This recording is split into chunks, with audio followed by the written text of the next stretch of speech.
Nah, jadi kita mulai bahas problem clustering kita ya, karena Bapak Ibu pelan-pelan harus berusaha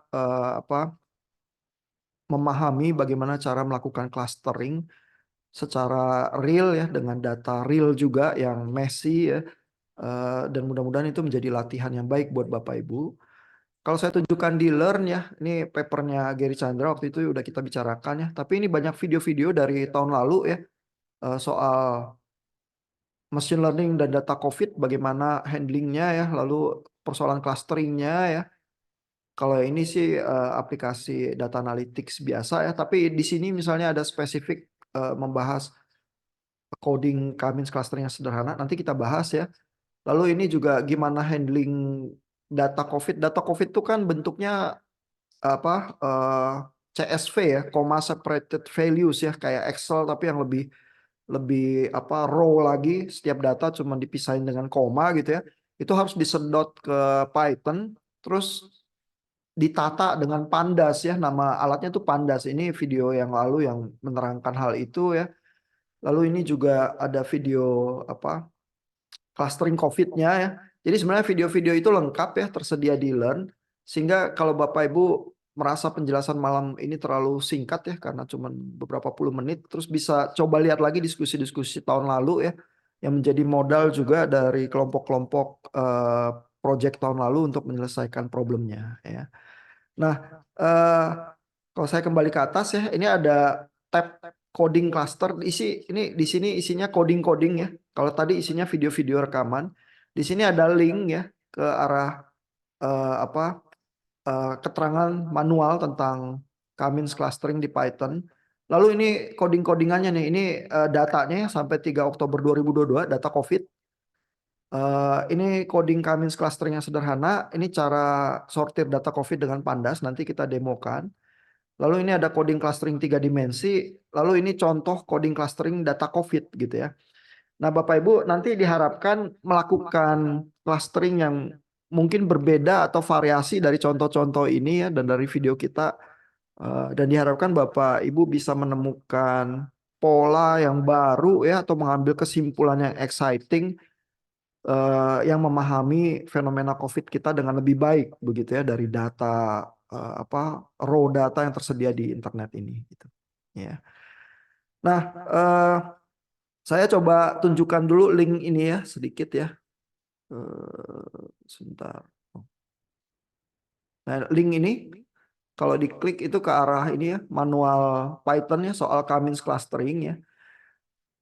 Jadi ini ya, K-means clustering in Python, a practical guide. Nah, di sini ada penjelasannya ya, Bapak Ibu bisa baca dengan pelan-pelan ya. Saya ingin menjelaskan secara cepat ya, bahwa clustering itu adalah metode untuk mengelompokkan titik data. Ya, jadi misalnya di sini biasanya contohnya data 2 dimensi ya. Seperti ini ya misalnya. Saya punya data 2 dimensi X dan Y gitu ya. Terus katakanlah X ini variabel tertentu. Kalau dalam hal COVID mungkin di sebelah sini adalah jumlah vaksinasi atau jumlah kasus, di sebelah sini mungkin jumlah kematian atau variabel apa yang lain gitu. Nanti kalau Bapak Ibu lihat data COVID-nya, variabel tuh banyak sekali gitu yang bisa dimainkan ya. Tapi katakanlah dipilih 2 gitu ya. Terus kan saya punya tanggal tertentu dengan sebaran titik data atau negara ya. Kalau saya spread datanya, setiap negara di tanggal tertentu mungkin titik datanya berbeda ya. Nah, metode clustering itu seperti yang kita udah baca di bukunya Gary Chandra ya, berusaha mengelompokkan titik-titik data yang tersebar ini ya menjadi kelompok tertentu ya yang berdekatan. Ya, karena kita anggap kalau titik data itu berdekatan, dia punya kemiripan. Ya, jadi logikanya clustering itu gitu aja. Titik data ini kalau dekat, berarti dia lebih mirip dibanding titik data yang jauh. Ya. Nah, di dalam kasusnya Gary Chandra, minggu lalu ya di paper itu, dia tuh melakukan analisis recency, frekuensi, dan monetary ya, kalau Bapak Ibu ingat, itu untuk melihat data e-commerce. Lalu ada orang-orang yang monetary-nya sekali belanja banyak, ada yang recency-nya baru-baru ini aja belanja atau udah lama ya, atau frekuensinya seberapa tinggi begitu ya. Nah, begitu di clustering, maka ciri-ciri gaya belanjanya itu ya, apakah spendingnya besar atau frekuensinya sering atau udah lama atau baru-baru ini. Itu kalau dihitung klasternya terus dihitung jaraknya, kalau titik data dekat berarti customer itu punya kemiripan ya. Jadi logikanya sebenarnya clustering itu logika kemiripan. Dan kalau klaster tertentu ada kemiripan, saya bisa misalnya memberikan perlakuan tertentu ya. Dalam kasusnya Gary Chandra karena e-commerce dikasih iklan yang targeted ya, yang punya target yang khusus. Nah, kalau datanya data COVID ya, tentu kalau kita habis clustering kita bisa bilang, oh cluster yang ini mungkin penanganannya oleh WHO ya, atau oleh negara atau apa, harusnya berbeda dari cluster yang lain ya. Jadi kalau kita punya pola kelompok-kelompok data, maka kita bisa memikirkan ya bagaimana eh, kebijakan atau strategi yang bisa diambil ya. Paling sedikit kalau belum sampai bisa ditafsirkan jadi kebijakan atau strategi, bisa ditafsirkan jadi penjelasan ya. Oh, rupanya selama pandemi misalnya waktu lagi zaman Delta, polanya di setiap negara seperti ini ya, atau di negara-negara yang klaster ini kayak gini, klaster ini kayak gini gitu ya. Jadi kalau kita punya penjelasan terhadap fenomena tertentu itu juga udah selangkah lebih baik ya daripada titik data yang acak yang kita tidak baca pola sama sekali gitu ya. Nah, clustering ini menghitungnya hanya jarak ya. Jadi jarak itu cukup simpel ya. Kalau Bapak Ibu baca buku Foster ya, ini saya tunjukkan halamannya ya. Jarak itu biasanya kalau untuk clustering itu idenya itu hanya Euclidean distance ya. Euclidean distance jadi kalau saya punya koordinat ya, lalu ada titik X, Y, ini titik A dan XB, YB dari titik B ya, maka menghitung jarak eh, kebanyakan anak sekolahan juga tahu ya, yaitu akar XB kurang XA di kuadrat ditambah YB kurang YA kuadrat gitu ya. Nah itu jarak tuh. Ya jadi perhitungan clustering itu perhitungan jarak saja karena kalau jarak itu dekat asumsinya data itu mirip ya. Dan ini jaraknya perhitungannya 2 dimensi ya. Tapi untuk metode K-means clustering sebenarnya dimensinya mau berapa aja bisa. Jadi kalau data kita bukan hanya 2 dimensi ya, melainkan 3 dimensi itu kita terus hitung jaraknya 3 dimensi. Jadi ada titik X, Y, Z, lalu XA eh, minus XB kuadrat, YA minus YB kuadrat, ZA minus ZB kuadrat, terus di akar gitu ya, kita dapat jarak 3 dimensi gitu ya. Dan di dalam realem matematika sebenarnya mau 4 dimensi, 5 dimensi, 6 dimensi sama aja, nggak ada problem ya. Cuman di plotting supaya kelihatan mata itu aja yang susah ya. Tetapi di abstraksi matematika nggak ada masalah dengan dimensi bisa sampai dimensi ke n gitu ya, melakukan clustering itu. Nah, jadi kembali ya kalau kita lihat yang link yang dari manual Python itu ya, yang terjadi di metode clustering adalah kalau data itu acak ya, kita biarkan data itu tersebar gitu aja. Lalu mula-mula kita asumsikan saja, oh ini ada 5 kelompok ya. Kalau misalnya diasumsikan ada 5 kelompok, saya gambar 5 titik ya. Ini titik-titik yang hitam ini ya. Ini disebutnya centroid, jadi titik pusat data. Nah, kita gambar aja sembarang titik pusat datanya ada di mana ya. Ini dalam hal ini di sini ada 6 titik pusat data nih, 1, 2, 3, 4, 5, 6 gitu ya. Lalu dengan titik pusat data yang digambar sembarang itu ya, semua titik di dalam area saya itu dihitung jaraknya ke titik pusat mana yang paling dekat ya. Kalau ke titik pusat tertentu itu dia dekat, dia digolongkan ke klaster yang pusat datanya tertentu itu ya. Jadi Bapak Ibu lihat di sini ada awan yang warnanya kekuningan, ada awan yang warnanya kebiruan, ada awan yang warnanya kemerahan. Ini karena setelah dihitung jarak, titik-titik itu jaraknya cukup dekat dengan titik pusat datanya itu. Ya. Nah itu satu iterasi begitu ya, dihitung semua jarak dari semua titik ke pusat data yang ditaruh sembarang gitu aja. Karena kita belum tahu ya sebenarnya lokasi awannya jelasnya di mana. Pokoknya taruh titik pusat data sembarang aja dulu. Terus mulai dihitung, kita dapat klaster inisial yang sementara ya.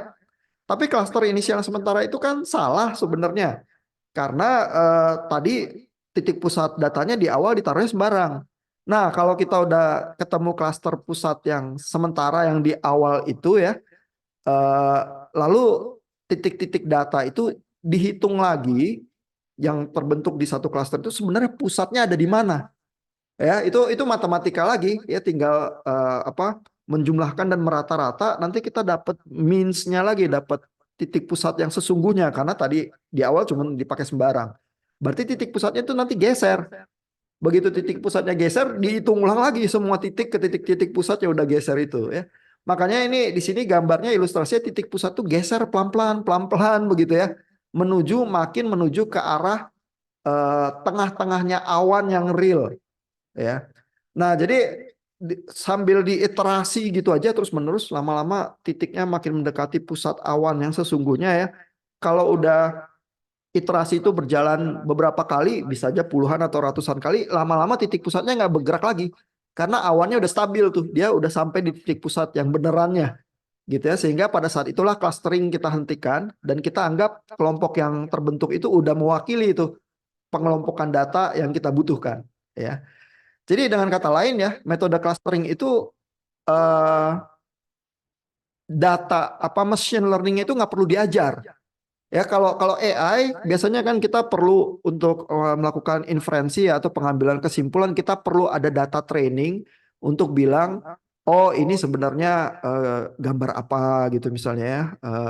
Jadi datanya itu harus di label. Kalau clustering tuh istilahnya adalah unsupervised learning.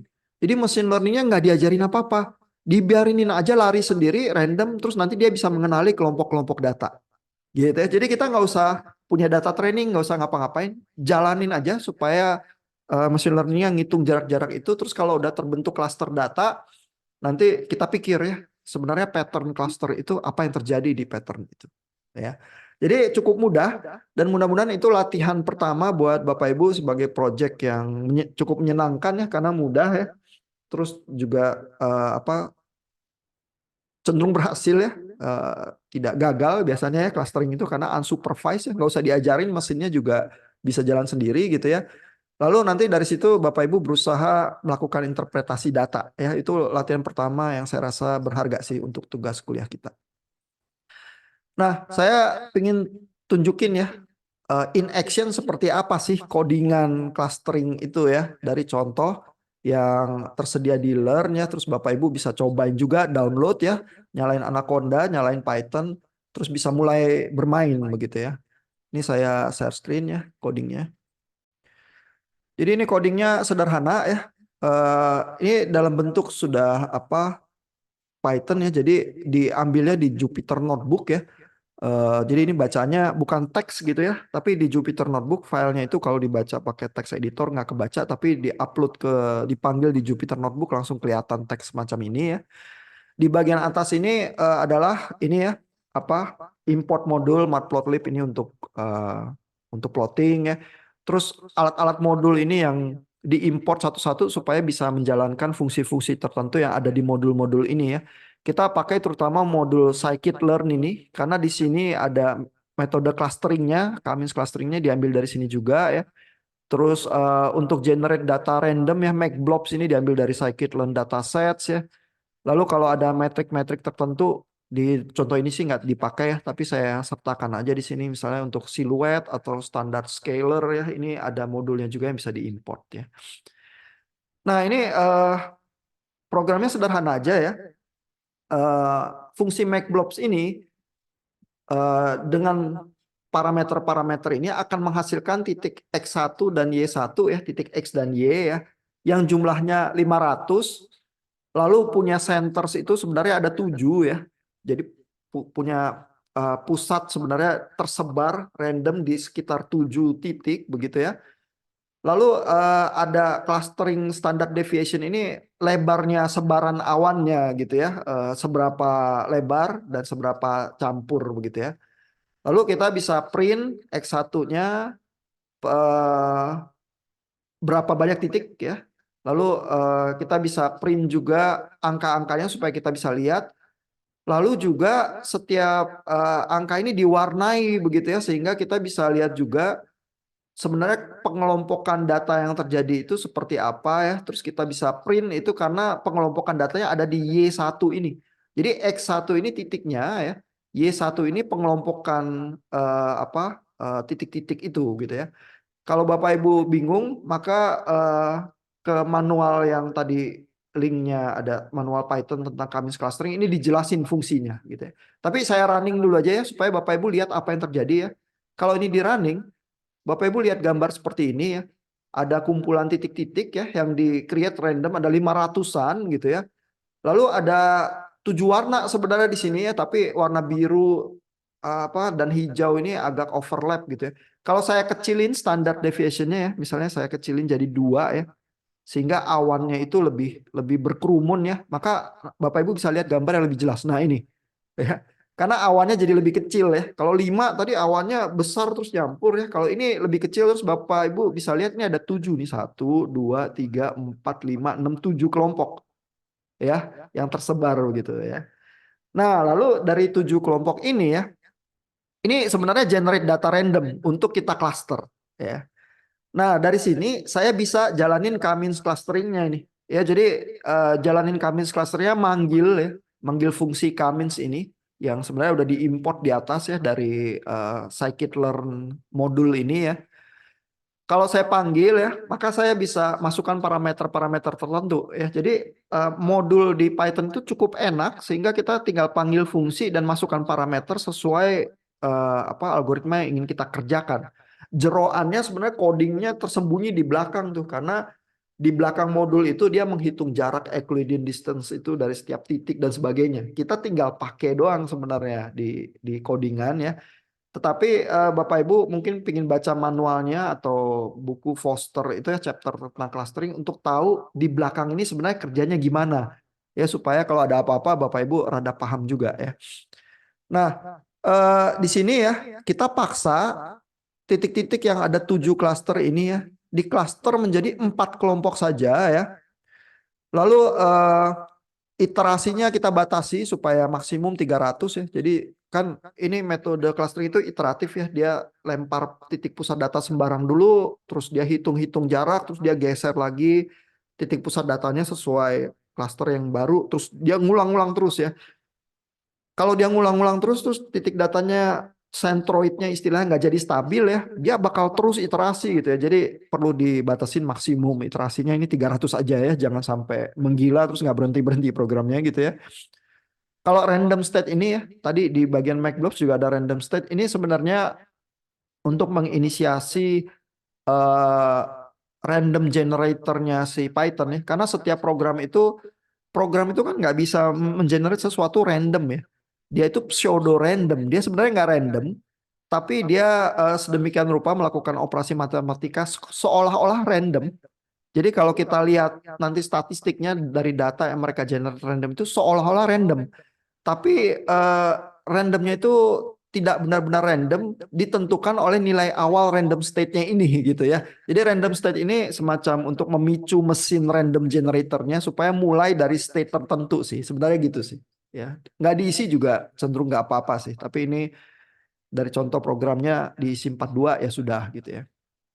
Nah, terus dari K-means clusteringnya kita udah definisikan parameternya ya.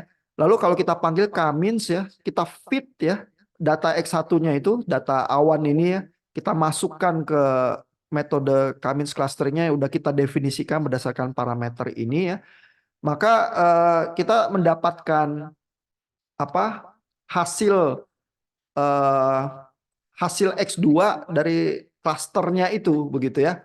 Jadi X2-nya adalah K-means cluster centers ya, ini adalah centroidnya di X2 ya. Terus bisa di print X2-nya ya. Lalu Y2-nya adalah labelsnya ya. Jadi kalau kita bagi menjadi 4 kelompok, maka kita punya label kelompok itu 0, 1, 2, dan 3. Karena untuk setiap kelompok ada labelnya begitu ya. Makanya kalau ini di print ya, di sini kita lihat juga nih, oh titik 1 ini kelompok 2, titik yang kedua ini kelompok 1, kelompok 3, kelompok 0, dan kelompok 2 gitu ya. Ini untuk memperinci sebenarnya ada di kelompok mana aja begitu ya. Lalu titiknya sendiri kita bisa plot, dan centroidnya kita bisa plot dengan warna lain dan lebih besar gitu ya. Ini saya plotnya pakai warna merah ini. X2-nya centroidnya ya. Lalu X1-nya adalah hasil clusteringnya itu ya. Ini kalau kita jalankan ya, kita run. Nah, ini print-printan angka ini ya untuk controlling ya, supaya kita rada tahu ya apa yang terjadi sih sama angka-angka cluster kita gitu ya. Eh, ini kita lihat dari hasil awan ini ya, 7 awan titik-titik ini ya. Kalau kita paksa clustering jadi 4 kelompok saja, maka si metode Cummins clustering menemukan 4 kelompok ini nih. Ada kelompok titik biru tua, biru muda, hijau, dan kuning. Gitu ya. Kalau kita paksa jadi 3 kelompok aja juga bisa. Ya ini ya, kalau saya paksa jadi 3 gitu ya. Terus saya edit, terus saya running lagi ya. Maka kita cuma lihat 3 kelompok ini. Karena yang deket-deket dia akan jadikan 1 kelompok gitu ya. Dan 3 kelompok ini mencerminkan titik data kita. Gitu. Kalau mau dipaksa lagi jadi 2 kelompok ya bisa juga nanti ini ada 1 kelompok besar yang di sebelah atas dan 1 kelompok kecil di sebelah bawah gitu ya. Nah, Bapak Ibu bisa main-main dengan coding ini ya. Misalnya tadi kalau ininya saya tambah jadi lebih banyak ya. Centroid aslinya ada 9. Terus ini awannya saya buat jadi sangat lebar ya 5 itu tadi ya. Terus saya run. Bapak Ibu akan lihat titik yang agak kacau gini yang bercampur ya. Sebenarnya ada 9 kelompok di awalnya tapi karena awannya besar terus bercampur jadi 1 ya. Kalau kita paksa Cummins clusteringnya untuk mengelompokkan jadi 3 kelompok seperti apa gitu ya. Coba aja kita run gitu ya. Nah, lalu Bapak Ibu akan mendapatkan dari awan besar itu ya terbagi menjadi 3 area ini nih yang membentuk 3 klaster itu ya. Jadi Cummins clustering itu seperti itu ya. Nah, masalahnya muncul pertanyaan kan, kalau gitu berapa klaster yang paling baik untuk mengelompokkan data kita gitu ya. Nah, ini ada satu angka yang di print di sini ya, 23.000 something ini ya. Ini tuh angka inersia ya. Jadi yang paling atas itu angka iterasi ya, berapa banyak iterasi, ini 10 ya. Terus ini angka inersia ini adalah angka yang menggambarkan seberapa jauh sih jarak ya satu awan tuh titik-titik itu secara rata-rata dari sentroidnya. Jadi kalau klasternya itu terlampau gede awannya ya, ini inersianya gede nih. Idenya adalah kalau saya rubah klasternya jadi lebih banyak ya, maka awannya tuh lebih kecil, berarti data-datanya lebih dekat, kemiripannya lebih tinggi ya. Mungkin clustering saya lebih bagus gitu ya. Nah ini ya, misalnya saya pasang jadi 4 gitu ya. Padahal kan aslinya tadi di generate ada 9 titik ya, tapi saya paksa jadi 4 misalnya. Nah kalau saya paksa jadi 4 ya, ada 4 kelompok ini kelihatan inersianya turun ya, jadi 17 ribuan. Ya, kalau saya paksa jadi 5 gitu misalnya ya, nanti inersianya turun lagi. Ya, ini jadi ada 5 kelompok gini ya, di tengah ada sendiri, terus inersianya turun jadi 14.000 dari 17.000 ya. Jadi makin banyak klasternya sih makin baik gitu ya. Nah, cuman sampai seberapa banyak sih klaster itu masih menjelaskan data saya gitu. Pertanyaannya berapa banyak klasternya harusnya pas gitu ya. Nah, untuk menjawab pertanyaan itu, biasanya orang memakai sesuatu yang disebut dengan keni diagram ya, diagram lutut ya. Jadi diagram lutut ini memplot ya besarnya inersia itu ya, dihitungnya inersianya itu dalam hal ini diplot jadi SSE ya, semacam jarak rata-rata ya setiap titik ke sentroidnya berdasarkan jumlah klasternya ya. Jadi ini kalau saya run misalnya ya, codingan yang ini ya, kita akan melihat ya kurva yang semacam ini. Jadi kalau cuma satu klaster ini inersianya tinggi sekali nih di atas 50.000 ya. Kalau 2 klaster dia turun ya 33 ribuan. 3 klaster dia turun lagi ya 20 ribuan. 4 klaster dia turun lagi 17.000. 5 klaster dia turun lagi gitu ya. Tapi kapan-kapan turunnya udah nggak signifikan lagi ya. Jadi artinya penambahan klaster itu tidak mengakibatkan keuntungan bahwa kita makin tajam melihat datanya. Nah paling tajam itu kapan? Kira-kira di sekitar siku ini sih. Ya mungkin 3 atau 4 sih. Begitu ya klaster itu menguntungkan gitu ya. Nah kalau kita pingin secara presisi dihitung ya, ini ada modul lagi namanya Kini Locator ya. Sebenarnya kapan penurunan inersia itu tidak signifikan lagi ya, dicari lututnya itu ya. Jadi ini kalau kita running ya, nah kelihatan nih Kini Locatornya 4 bilangnya. Jadi paling optimal tuh 4 cluster sih di dalam hal ini. Jadi 5 cluster ini terlalu banyak nih, 4 udah bagus gitu ya. Jadi ini permainan coding yang simpel ya, Bapak Ibu bisa coba-coba ya dengan berbagai variasi, terus berusaha jadi familiar ya dengan Cummins clustering gitu. Ya. Ada pertanyaan nggak sejauh ini, Bapak Ibu?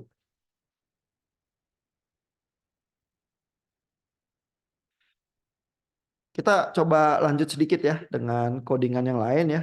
Kalau Bapak Ibu ambisius ya mau melakukan clustering yang 3 dimensi gitu ya. Ini saya ada contohnya juga ya, clustering 3D ya.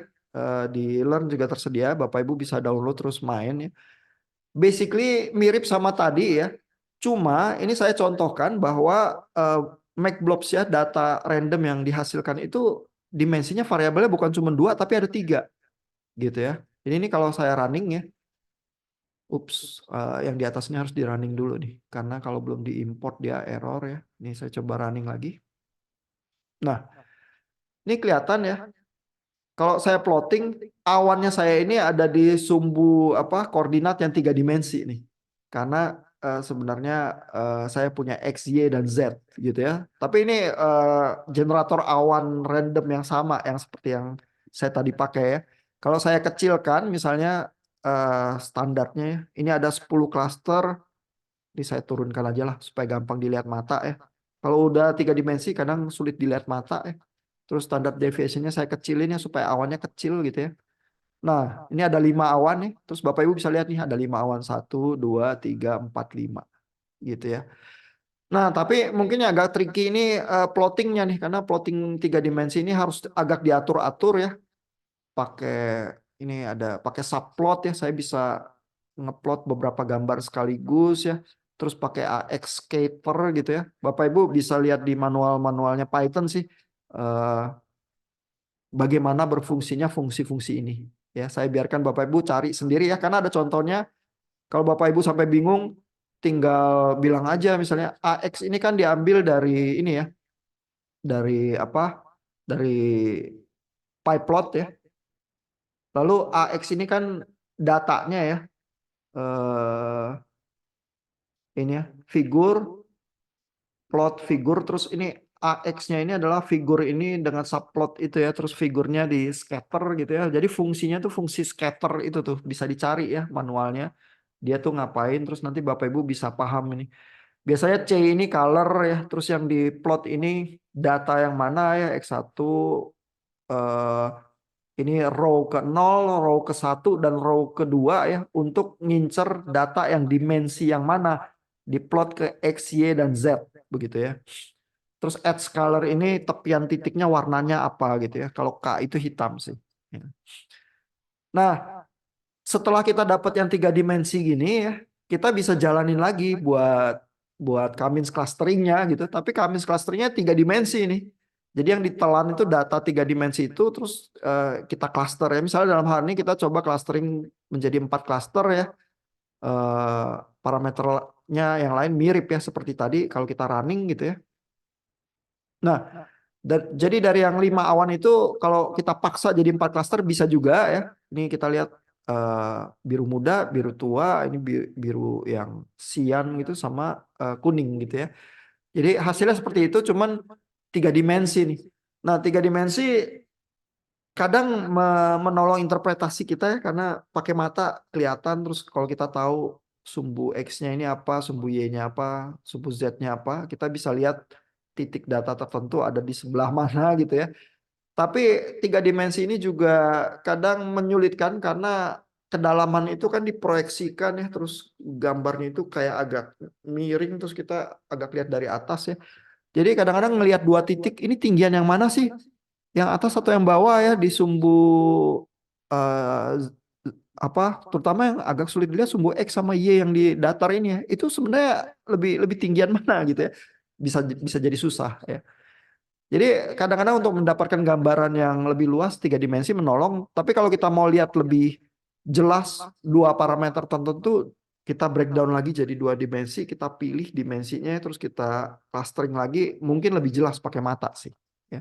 Tapi ini saya cuma mau nunjukin kalau perlu 3 dimensi juga bisa gitu ya. Terus ini kalau kita mau running ini lagi ya, apa keningnya itu ya, apa lututnya itu. Dan dalam hal ini lututnya ini lebih lebih bagus ya, kelihatan banget kalau pakai mata lutut yang optimal itu 3 ya. Sehingga kalau saya running ini knee locatornya ini 3 nih. Jadi pengelompokannya 4 ini masih kurang bagus nih. Kalau saya paksa jadi 3 ya, itu udah cukup optimal ya. Ini kalau kita clustering lagi jadi 3. Nah, jadi kayak gitu tuh. Ya, terlihat mata juga cukup oke ya. Yang penting ada klaster awan biru muda di atas, awan biru tua di tengah ini, dan awan kuning di bawah ini. Terus kayaknya udah cukup ya merepresentasikan data kita gitu ya. Itu efeknya Knee locator itu tuh tadi. Karena kita bisa aja paksa klaster kita sampai banyak, tapi ke belakang ini udah nggak menolong karena apa, inersianya, jarak antar titiknya udah nggak turun dengan drastis ya. Artinya sebenarnya saya nanti dapat pemisahan klaster yang mungkin tidak menggambarkan ciri data saya dengan cukup cukup baik ya. Itu pokoknya saya mau belah-belah aja data saya, tapi sebenarnya apa, tidak menghasilkan kelompok data yang berbeda lagi gitu ya. 3 ini yang paling optimal di sini. Ya. Sejauh itu dulu ya. Mudah-mudahan ini perkenalan yang cukup baik ya tentang apa, teknologi clustering dan algoritma K-means clustering. Ada pertanyaan nggak, Bapak Ibu? Belum, Pak. Masih bisa ya. Tapi Bapak Ibu perlu nyoba ngoprek sih ya, karena tanpa nyoba itu nggak dapet pengalaman langsungnya gitu ya.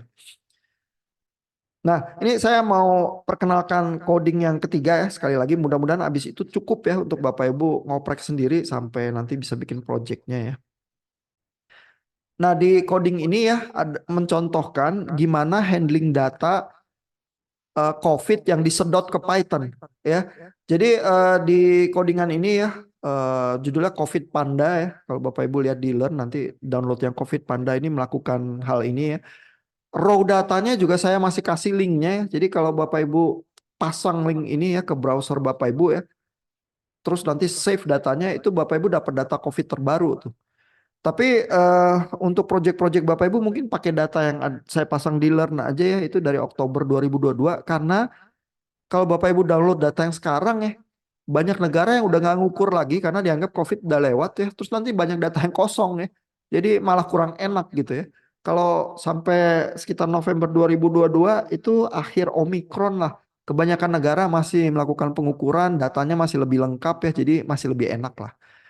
Nah ini saya save data ini ya, saya save jadi covid.csv ya. Jadi di filenya di komputer saya save kayak gitu. Menariknya ke Python tinggal ngambil dari Pandas ini ya, modulnya Pandas, di singkatnya PD ya, pd.read csv ya, terus datanya ini disebutkan, nanti dia datanya ke read menjadi data frame df ini ya. Nah terus dari df itu ya saya bisa misalnya melakukan melokalisasi data ya, misalnya saya ambil data yang Indonesia aja gitu ya, terus saya pindahin ke DF1 ya. Terus saya mau ambil data apa? Saya cuma mau ambil data lokasi, tanggal sama new cases saja gitu misalnya ya. Karena saya mau plotting terhadap waktu new cases di Indonesia seperti apa ya. Terus saya bisa ambil data United Kingdom misalnya ya. Ambil location, date sama new cases juga, masukin ke data frame 2 gitu ya. Nah, ini kalau Bapak Ibu, ini saya coba running dulu ya.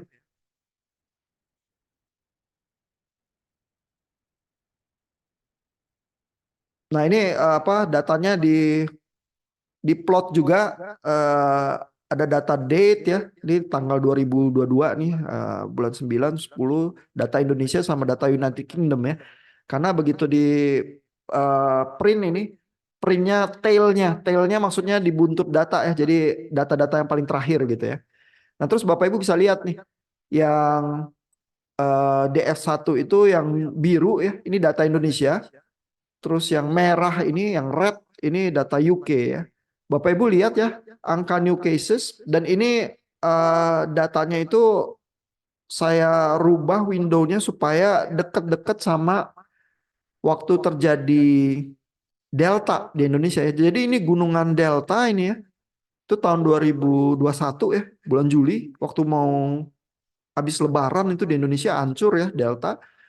Lalu ini gunungan Omikron ya.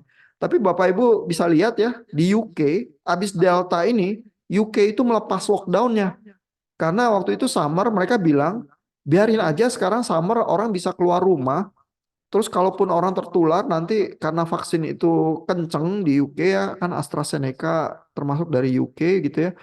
Nanti mereka mengembangkan imunitas, terus mudah-mudahan banyak orang sembuh begitu saja walaupun terpapar ya. Jadi lockdownnya dibuka, makanya Bapak Ibu lihat angka kasus ini menggila ya.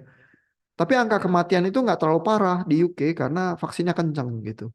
Ya, sedangkan kalau di Indonesia parah sih angka kematiannya waktu Delta, kita vaksinnya masih kurang gitu ya. Nah, tapi ini dengan plotting-plotting sederhana kayak gini, Bapak Ibu bisa pilih negara ya, terus bisa lihat gelagatnya di setiap negara itu yang Bapak Ibu pilih seperti apa gitu ya.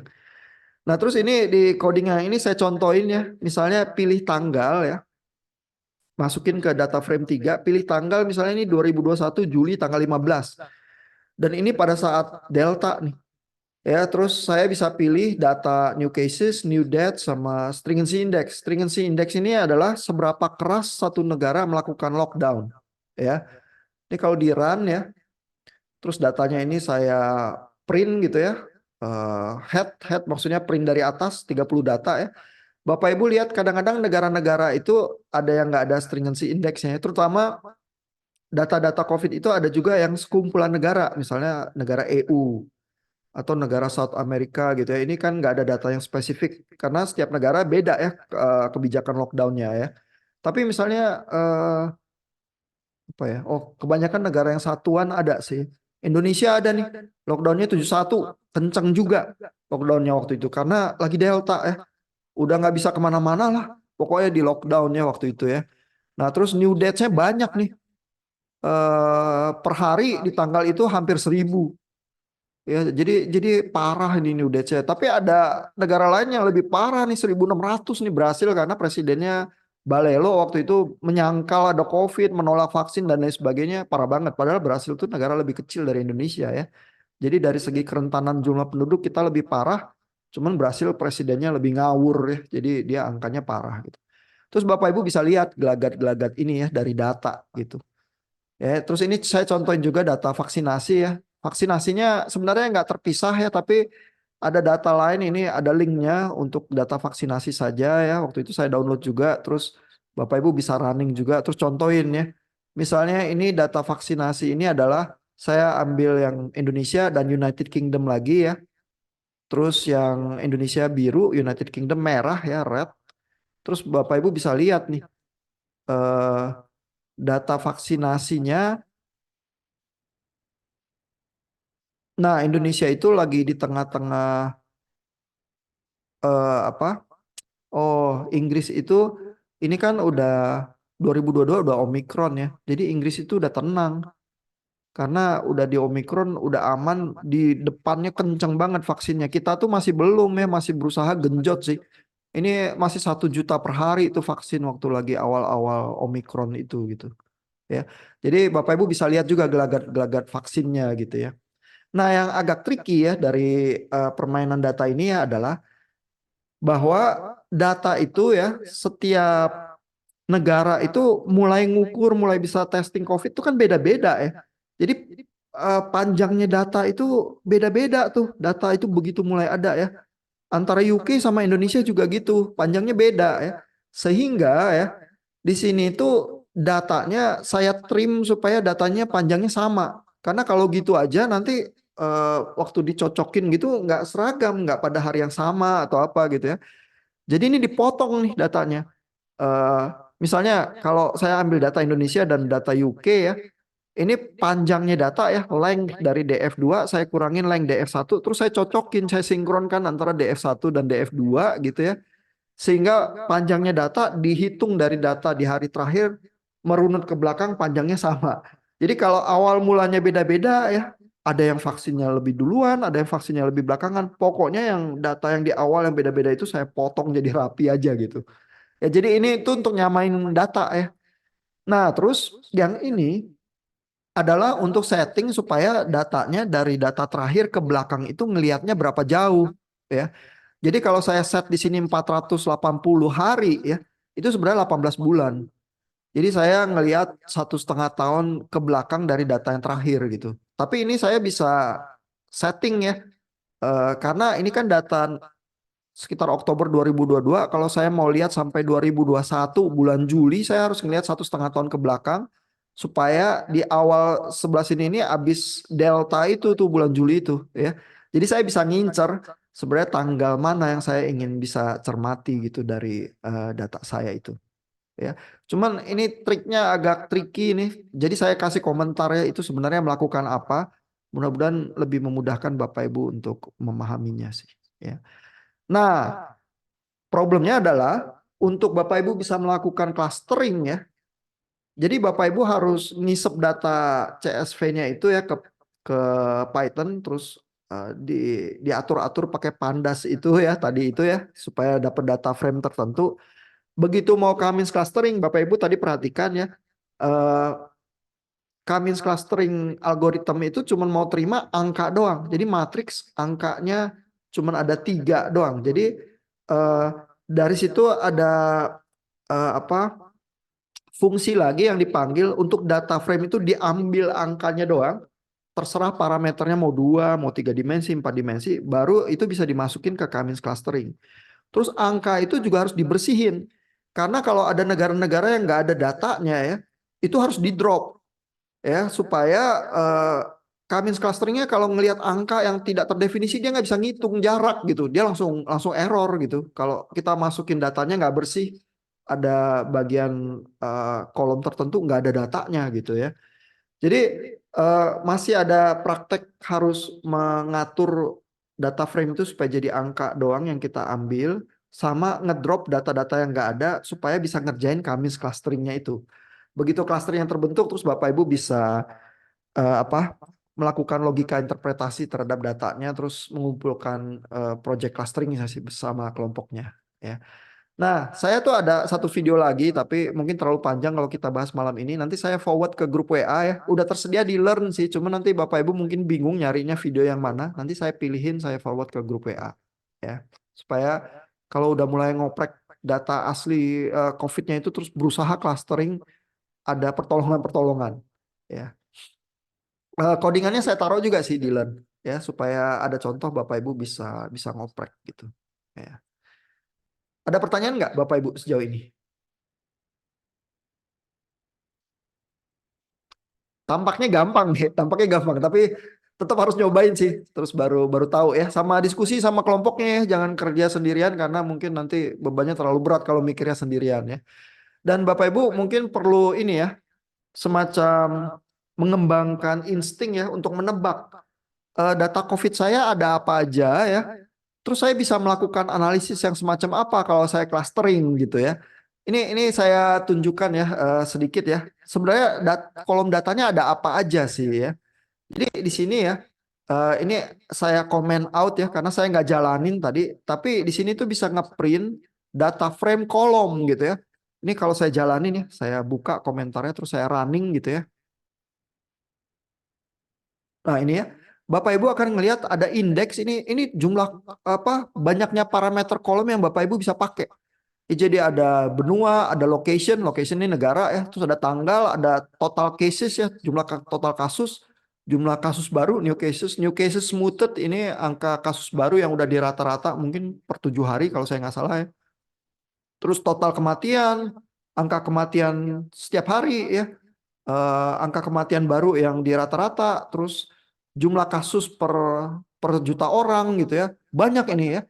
Terus reproduction rate ini adalah seberapa menular virusnya pada waktu tertentu ya. Jadi kalau reproduction rate itu 1 artinya 1 orang menulari 1 orang. Tapi kalau 1,2 artinya 1 orang menular ke 1,2 orang gitu ya. Kalau reproduction rate-nya 2 itu artinya pandeminya lagi menggila tuh karena 1 ke 2, 2 ke 4, 4 ke 8 dan seterusnya gitu ya lagi meledak begitu ya. Terus ada angka ICU patients, ada angka hospitalization, ada angka vaksinasi ya, berapa banyak people fully vaccinated, ada angka total booster, ada angka macam-macam ya. Jumlah populasi yang di atas 70 tahun, terus extreme poverty ya, kemiskinan, comorbid diabetes ya, berapa banyak yang merokok dan seterusnya. Jadi parameter tuh banyak Masalahnya nggak semua negara, kayak negara di barat, parameter-parameter itu di-track dengan teratur ya. Kayak di Indonesia datanya mungkin cuma ada hal-hal tertentu aja. Udah bagus kita ada new cases, ada jumlah vaksinasi dan ada apa jumlah kematian gitu ya. Karena agar disiplin lah kita. Tapi itu pun kan banyak orang meragukan ya. Seberapa konsekuen orang testing dan seterusnya ya waktu lagi di tengah-tengah delta itu. Jangan-jangan orang sakit tapi nggak pergi testing ya, jadi nggak ketahuan juga. Jadi jumlah total kasusnya lebih banyak daripada yang tercatat dan sebagainya gitu ya. Nah jadi tetap ada daerah abu-abu dan ada noise di data kita ya. Ditambah ada negara-negara tertentu yang nggak disiplin melakukan pencatatan, ada yang lebih disiplin, terutama negara-negara Barat ya. Jadi Bapak Ibu benar-benar berkutat ya dengan data yang messy, real data di dunia yang disediakan karena kita mengalami pandemi itu. Ya, jadi ini juga kesempatan merasakan betul ya, bergulat dengan data yang real kayak apa sih? Data yang rada chaos gitu dari dunia real sehari-hari gitu. Bukan data yang dibuat terus rada rapi gitu ya. Jadi mudah-mudahan perjalanannya menyenangkan ya dan memberikan insights ya melakukan data analytics. Paling tidak untuk project clustering untuk kali ini seperti apa. Gitu. Ada pertanyaan Bapak Ibu? Kalau nggak ada berarti kita sampai di sini malam ini ya. Waktunya silakan dimanfaatkan untuk berpikir, ngoprek, terus luangkan waktu juga untuk ngobrol sama teman sekelompoknya ya, membentuk strategi gimana caranya nyelesain problem project clusteringnya. Ya. Oke, good luck Bapak Ibu. Thank you untuk perhatiannya. Selamat istirahat, selamat bekerja dan belajar. Makasih Pak Ian, selamat malam.